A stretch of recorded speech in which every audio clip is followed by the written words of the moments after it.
Walton Learning. Vocabulary Workshop Orange. Words in Context. Unit 13. World Heritage Sites are areas or objects of special value for everyone. Since the 1970s, they have been protected and preserved by UNESCO.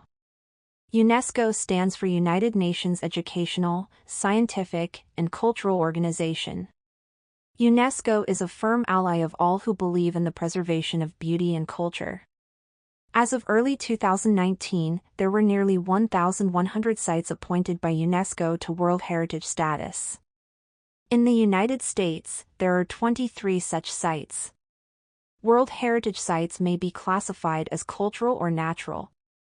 They are either manufactured by human hands or the products of nature, and they range from the classically beautiful to the unique and peculiar. In the United States, for example, the Statue of Liberty is considered a cultural landmark. Grand Canyon National Park is a natural wonder.